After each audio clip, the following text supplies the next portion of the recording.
Hello, welcome to another program of Café and Aquaculture. I am your host, Antonio Garza de Yta, Vice President of the International Center for Strategic Studies in Aquaculture, CIDEA. First of all, I would like to thank again our media sponsors for allowing us to reach every corner in the world. So, today we have one of the most influential professionals in the fisheries and aquaculture sector in the last couple of decades. It is an honor to receive in Café and Aquaculture a mentor for many and a reference to all, Árni Mathiesen. But I am not going to present him. It's a tradition in this program that the guest presents himself. So, Árni, please, who is Árni Mathiesen? Tell us a little bit about your journey in the fisheries and aquaculture sector. Well, I'm from Iceland, from a fishing village just called Hafnarfjörður, which means the firth with the harbor, just about 15 minutes from the capital Reykjavik. And I've been a fisherman and a fish farmer, but basically I'm a veterinarian and a fish pathologist. But most of my career has been in politics here in Iceland as a member of parliament and then as fisheries minister for about 6 years, and then as finance minister for another 4 years, altogether 10 years in the cabinet. And after that, I joined FAO and became Assistant Director General and head of the Fisheries and Aquaculture Department, where I was for just over 10 years. And for about 2.5 years, I've been back in Iceland, and I'm now Senior Advisor at the Iceland Ocean Cluster, but have a number of hats depending on the projects that I'm working on. But I'm independent chair of the Global Roundtable on marine ingredients, and I'm an advisor to the Aquatic Blue Food Coalition, which is led by my friend Stefan, ambassador at the Foreign Ministry here in Iceland. And yes, and I've also been a part of founding a roundtable on aquaculture here in Iceland, and I'm sitting on that board and on the board of GSA, and then I've branched into other things as well, and I'm the chairman of transportation for the capital area here in Iceland, where we're trying to improve our ground transport, which is you have an impressive in a career. growing city. You did something. But yes, I often say, Antonio, that I'm sort of the quintessential has-been. No. You are an example for many and inspiration for more people. So, but in all the things that you have done, you are one of the global driving forces of the blue transformation. For many of people that are around, that term is not clear. Could you please explain the term as simply as possible, and what is the reasoning behind it, and why it's so important? Well, blue transformation, which, as I see it, grew out of the blue growth that we were instrumental in creating at FAO through the transformation that happened in FAO when Dr. Ch took over as Director General 4 years ago, is basically about promoting a sustainable use of the ocean's living renewable resources and the adjacent environments, and how you can use them to promote the well-being of human beings in our world, without damaging nature, or as we say, in a sustainable manner. And that actually is quite a big task and a big challenge. And it is both about managing what we are doing and have been doing in a better way, in a more sustainable way. And it is about getting more out of what we are catching in the terms of value and nutrition. And it is about promoting new things like aquaculture. In historic terms, aquaculture is a new kid on the block. Fisheries came first, then agriculture, and then we have aquaculture. And aquaculture is the fastest growing food sector over the past few decades. And there lies the promise. And in a world that is changing very fast for various reasons, for reasons of climate change, for instance, having a way to produce food that has a much lighter carbon footprint than most other systems is invaluable. And we are realizing how important aquatic foods are, and this goes hand in hand, the importance and nutrient importance and the light carbon footprint. And then we are realizing that we are not using the sun, the primary producing sun, as best as is possible when we're only growing food on 1/3 of the globe and leaving the oceans with a very small proportion of our food production. And these are sort of unexplored parts of the globe, and we need innovation. And in addition to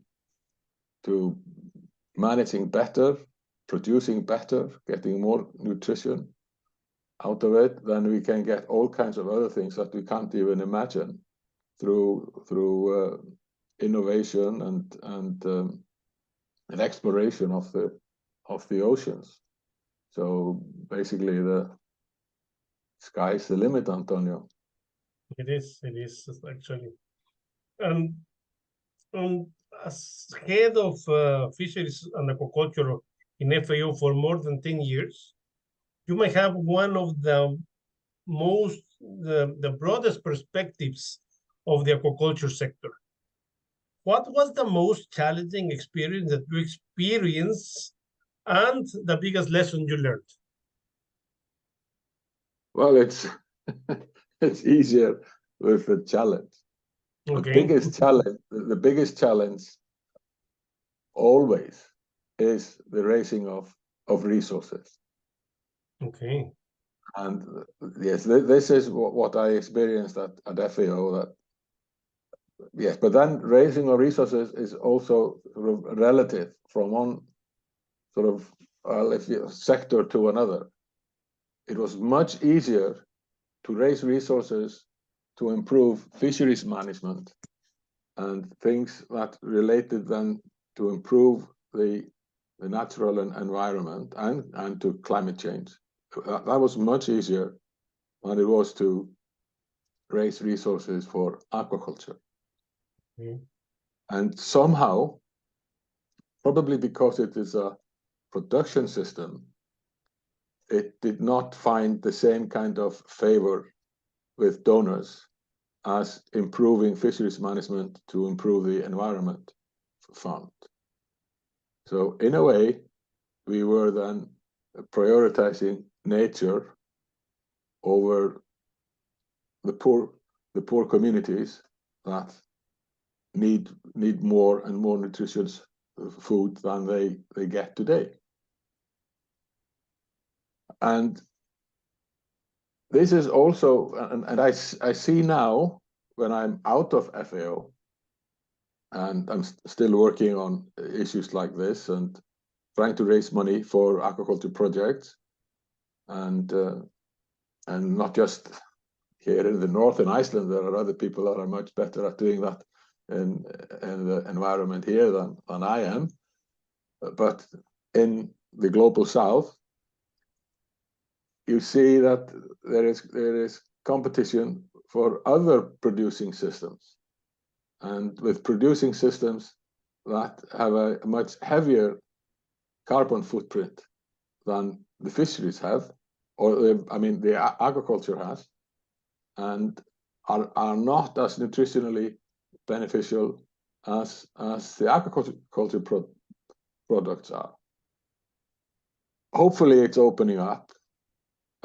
JEP, for instance, is now sort of open for aquaculture, but nothing big has happened there yet. But I know people are knocking on the door, and hopefully that the door will open, and that will help us in promoting the sector. The World Bank has the ProBlue program, which is a sizable program now, but it is obviously minuscule in the context of the size of the World Bank. But this definitely is the biggest challenge. And then you could also say then that the biggest lesson that I learned is about the competition for this. That in the development sector, in the global development sector, there is this great competition for the resources, because, as we say in Iceland, everybody favors their own bird, and that is very true in the competition that is for the resources in the development sector. I mean, the thing is, what you say, it's very true. And now we can see also a lot of funds in private funds that are investing in aquaculture, but not for producing food, no, but for business, big commercial scale. So, well, private sector also produces food, and yes, and most of global agriculture and most of global aquaculture is driven by private sector, and that's very important, and we shouldn't shun that. And I think if we would manage to get the development sector and the private sector to work more closely together, then we would possibly get a more productive decision making. that's very true. And then we would see, I think, aquaculture grow even faster. Yeah, that's a very good perspective. And today you have a new challenge at the Iceland Ocean Cluster. Tell us about that experience, Árni. Well, it is a very positive experience.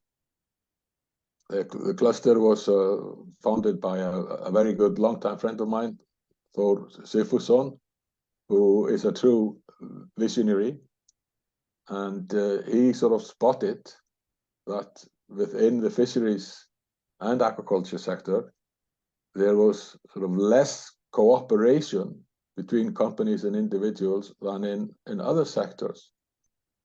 And you could speculate on why that is. So setting up a cluster and to get people to work together in the same location was his attempt at getting people to work more closely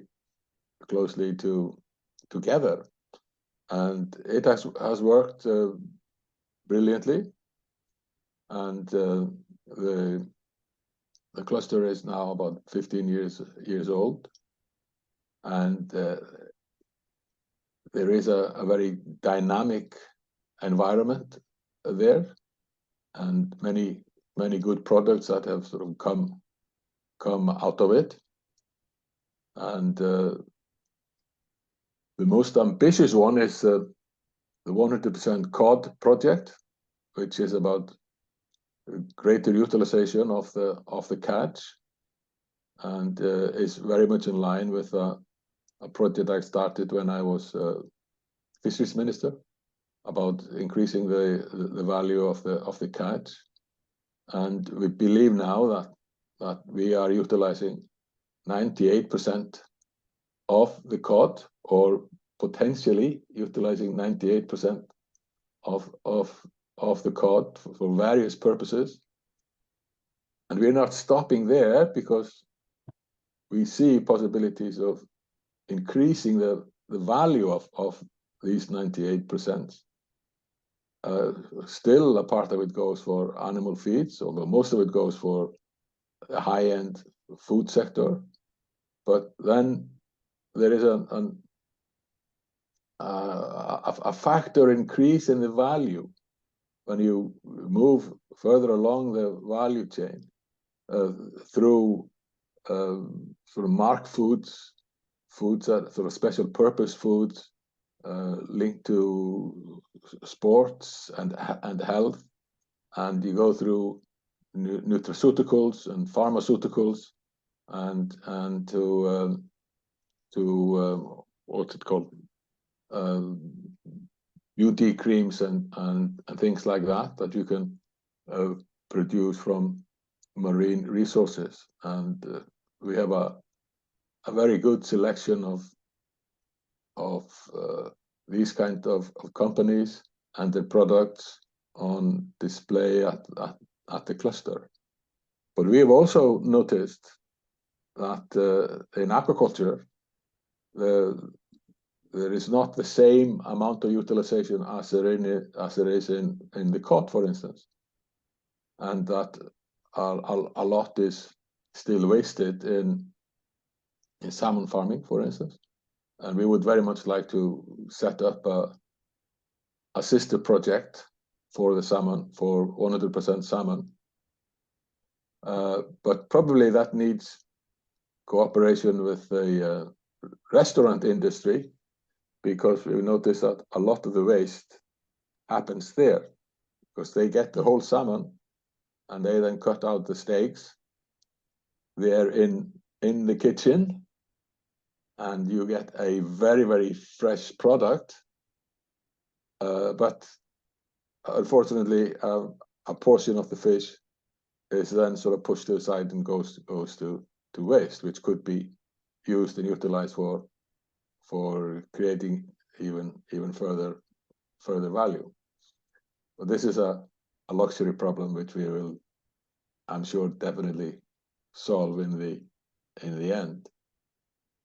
But we are also running a project in the US, in the Great Lakes, for the lake fish there, including the imported Asian carp, to utilize the products they're better.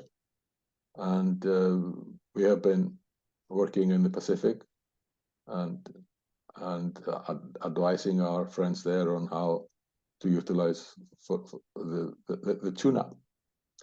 But in some parts of the world, the tuna industry is quite advanced in this. So this is one of the big challenges there. Well, it sounds like you're keeping your hands full, my friend. It's a lot of things that you are involved and very interesting. And finally, I would like to finish with your vision for the future of aquaculture and any message that you would like to deliver. Well, yes, I would like to deliver the message that Michael Crawford delivered to me, telling me, and Michael Crawford was a professor at a medical school in London, and very keen on promoting fish and omega-3s. And he said that Homo sapiens, our species, did not start to think rationally until it moved down to the shore and started eating fish.